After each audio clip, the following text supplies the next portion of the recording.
ಆಕಾಶವಾಣಿ ಹಿಂದೋಳ ರಾಗದಲ್ಲಿ ದೋಸೆಗಳ ಘಮ ಘಮದಿ ಹಾಲು ಬಾಯಿ ಹಲ್ವಾ ಕರದಂಟು ಕುಂದವ ಸಕ್ಕರೆಯ ಸರಿಸಿ ಸವಿಯುವ ಅಡುಗೆ ಆರೋಗ್ಯ, ಅಡುಗೆ ಮಾಡುವ ವಿಧಾನ ಕುರಿತ ಕಾರ್ಯಕ್ರಮ. ಮಾಹಿತಿ ನೀಡುತ್ತಾರೆ ಸೌಮ್ಯ ಅಶ್ವಥ್. ದೇವಿಯನ್ನು ಬದಿಗಿರಿಸಿ ಅಂಬೋಡೆಗಳ ಚಪ್ಪರಿಸಿ ಉರಿ ಉದರವ ಮರೆತು ಮೆಣಸು ಬಜ್ಜಿಯ ಮೆಲ್ಲುವ ಸಗ್ಗದಲ್ಲಿ ರುಚಿಯೊಂದೇ ಅಮೃತ. ಆತ್ಮೀಯ ಶ್ರೋತೃಗಳಿಗೆ ನಮಸ್ಕಾರ. ನಾನು ಇವತ್ತಿನ ಕಾರ್ಯಕ್ರಮದಲ್ಲಿ ಉತ್ತರ ಕರ್ನಾಟಕದಲ್ಲಿ ಬಹಳ ಪ್ರಸಿದ್ಧಿಯಾದಂತಹ ಬದನೆಕಾಯಿ ಬಜ್ಜಿ ಮಾಡೋದು ಹೇಗೆ ಅಂತ ಹೇಳ್ಕೊಡ್ತೀನಿ. ಬೋಂಡ ಬಜ್ಜಿ ಮಾಡೋದೆಲ್ಲ ಪ್ರಸಿದ್ಧಿಯಾದ್ದು ವಿಶೇಷವಾದ್ದು ಅಂತ ಏನಮ್ಮ ಅಂತ ಯೋಚನೆ ಮಾಡ್ತಿದ್ದೀರಾ? ರುಚಿಕರವಾದ ಸುಲಭವಾದ ಬದನೆಕಾಯಿ ಬಜ್ಜಿ ಹೇಗೆ ಮಾಡೋದು ಸ್ವಲ್ಪ ವಿಭಿನ್ನವಾಗಿ ಅನ್ನೋದನ್ನು ನಾನು ತಿಳಿಸ್ಕೊಡ್ತೀನಿ. ಸಮ್ಮರ್ ಹಾಲಿಡೇಸಿಗೆ ಈವ್ನಿಂಗ್ ಸ್ನ್ಯಾಕ್ಸಿಗೆ ಸೂಪರ್ ಐಟಮ್ ಇದು.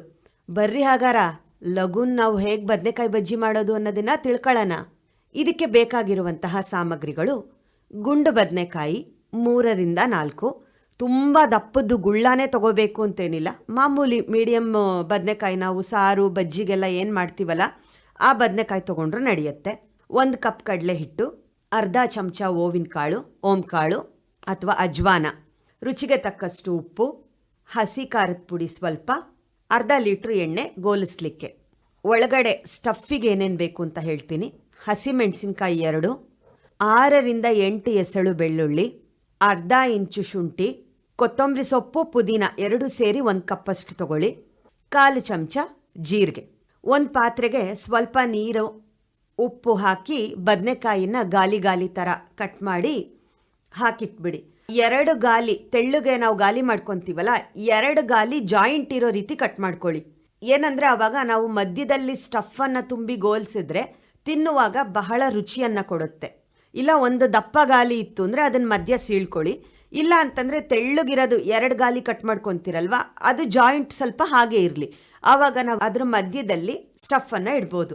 ಈಗ ಮಿಕ್ಸಿ ಜಾರ್ಗೆ ಹಸಿಮೆಣಸಿನ್ಕಾಯಿ, ಬೆಳ್ಳುಳ್ಳಿ, ಶುಂಠಿ, ಕೊತ್ತಂಬರಿ, ಪುದೀನ, ಜೀರಿಗೆ, ಚಿಟಿಕೆ ಇಂಗು, ಸ್ವಲ್ಪ ಉಪ್ಪನ್ನು ಹಾಕಿ ನೀರು ಹಾಕದೆ ಪೇಸ್ಟ್ ಮಾಡ್ಕೊಳ್ಳಿ. ಸೊಪ್ಪು, ಶುಂಠಿ, ಬೆಳ್ಳುಳ್ಳಿ ಎಲ್ಲ ಹಾಕಿದ್ವಿ ಅಂದರೆ ನೀರು ಹಾಕೋ ಅಗತ್ಯ ಬೀಳೋದೇ ಇಲ್ಲ, ಕ್ಲೀನಾಗಿ ಹಾಗೆ ಪೇಸ್ಟ್ ಆಗುತ್ತೆ. ಆ ಪೇಸ್ಟನ್ನು ಒಂದು ಬಟ್ಲಿಗೆ ತೆಗೆದಿಟ್ಕೊಳ್ಳಿ.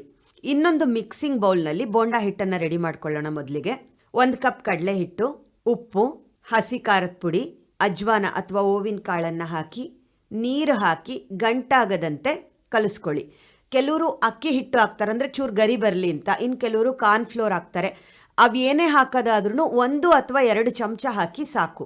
ಈಗ ಹಿಟ್ಟನ್ನು ರೆಡಿ ಮಾಡ್ಕೊಳ್ಳಿ. ಇನ್ನು ಕೆಲವರು ಅದಕ್ಕೆ ಸೋಡಾ ಪುಡಿ ಹಾಕ್ತಾರೆ, ಅದು ಕೂಡ ಆಪ್ಷನಲ್ಲು. ದಯವಿಟ್ಟು ನನ್ನನ್ನು ಕೇಳಿದ್ರೆ ನಾನು ಸೋಡಾ ಪುಡಿ ಬೇಡ ಅಂತಲೇ ಸಜೆಸ್ಟ್ ಮಾಡ್ತೀನಿ. ಯಾಕಂದರೆ ಸೋಡಾ ಪುಡಿ ಹಾಕಿದ್ರೆ ಎಣ್ಣೆ ಹೀರುತ್ತೆ, ಸೋಡಾ ಪುಡಿ ಹಾಕಿಲ್ಲ ಅಂತಂದರೆ ಎಣ್ಣೆ ಹೀರೋದು ಕಡಿಮೆ ಆಗುತ್ತೆ. ಈಗ ಒಂದು ಬಾಣಲೆಯಲ್ಲಿ ಎಣ್ಣೆಯನ್ನು ಇಟ್ಟು ಕಾಯಲಿಕ್ಕೆ ಬಿಡಿ. ಎಣ್ಣೆ ಕಾಯುವವರೆಗೂ ನಾವು ಬದನೆಕಾಯಿ ಗಾಲಿಗಳು ಮಾಡ್ಕೊಂಡಿರ್ತೀವಲ್ಲ, 2 ಗಾಲಿಗಳ ಮಧ್ಯೆ ಪೇಸ್ಟನ್ನು ತುಂಬಿ ರೆಡಿ ಮಾಡ್ಕೊಳ್ಳೋಣ.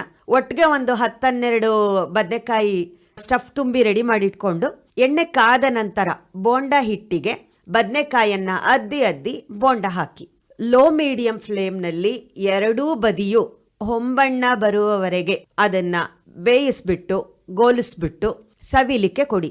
ಈಗ ಮಾಮೂಲಿ ನಾವು ಬಜ್ಜಿ ಮಾಡಿದ್ರೆ ಹಸಿರು ಚಟ್ನಿ, ಸಾಸು ಅಂತೆಲ್ಲ ಇದು ಮಾಡ್ತೀವಿ. ಬಟ್ ಇದಕ್ಕೆ ನಾವು ಒಳಗಡೆನೆ ಸ್ಟಫ್ ಮಾಡಿರೋದ್ರಿಂದ ತುಂಬ ಟೇಸ್ಟ್ ಇರುತ್ತೆ. ಮಾಡಿ ನೋಡಿ.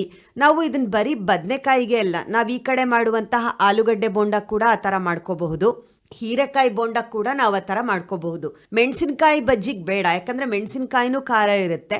ನಾವು ಈ ಥರ ಸ್ಟಫ್ ಮಾಡಿದ್ರೆ ಅದು ತುಂಬ ಓವರ್ ಖಾರ ಆಗಿಬಿಡುತ್ತೆ. ಹಾಗಾಗಿ ಆಲೂಗಡ್ಡೆ, ಬದನೆಕಾಯಿ, ಹೀರೆಕಾಯಿ 3 ಬಜ್ಜಿಗಳಿಗೂ ನಾವು ಈ ಥರ ಸ್ಟಫ್ ಹಾಕಿ ಬಜ್ಜಿ ಮಾಡುವಂತಹ ಪ್ರಯತ್ನ ಮಾಡಿ ನೋಡಿ. ತುಂಬ ರುಚಿಕರವಾಗಿರುತ್ತೆ. ನಿಮ್ಮ ಮನೆಯಲ್ಲಿ ಕೂಡ ಎಲ್ಲರಿಗೂ ಇಷ್ಟ ಆಗುತ್ತೆ. ಯಾರಾದರೂ ನೆಂಟರು ಬಂದರೆ ಅಥವಾ ನಾವು ಫ್ರೆಂಡ್ಸ್ ಗೆಟ್ ಟುಗೆದರ್ ಎಲ್ಲ ಮಾಡ್ತೀವಂತಂದರೆ ಬಹಳ ಬೇಗನೆ ಮಾಡಬಹುದಾದಂತಹ ಎಲ್ಲ ಐಟಮ್ಸು ಮನೇಲಿ ಇದ್ದೇ ಇರುತ್ತೆ. ಆ ರೀತಿ ಬಳಸ್ಕೊಂಡು ಮಾಡಬಹುದಾದಂತಹ ಒಂದು ಖಾದ್ಯ ಇದು. ಮಾಡಿ ಹೇಗಿತ್ತು ಅಂತ air.bdvt@gmail.comಗೆ ಮೇಲ್ ಮಾಡಿ ನಿಮ್ಮ ಅಭಿಪ್ರಾಯಗಳನ್ನ ತಿಳಿಸಿ. ಧನ್ಯವಾದಗಳು. ದಾದದ ಧಾರವಾಡದ ಪೇಡ, ನೀ ದೋಸೆ ಕರಾವಳಿ, ನೀ ನಿಪ್ಪಟ್ಟು ಪಿಟ್ಟು, ಮಾಮ ಮಲೆನಾಡ ಪತ್ರೊಡೆ. ಇದುವರೆಗೂ ಅಡುಗೆ ಆರೋಗ್ಯ, ಅಡುಗೆ ಮಾಡುವ ವಿಧಾನ ಕುರಿತ ಕಾರ್ಯಕ್ರಮ ಕೇಳಿದ್ರಿ.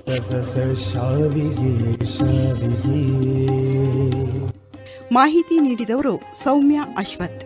ಈ ಕಾರ್ಯಕ್ರಮ ಆಕಾಶವಾಣಿ ಭದ್ರಾವತಿ FM 103.5 ಮೆಗಾಹರ್ಟ್ಸ್ಗಳಲ್ಲಿ ಪ್ರಸಾರವಾಯಿತು. ಈ ಕಾರ್ಯಕ್ರಮವನ್ನು ಆಕಾಶವಾಣಿ ಭದ್ರಾವತಿ ಯೂಟ್ಯೂಬ್ನಲ್ಲೂ ಕೇಳಬಹುದು.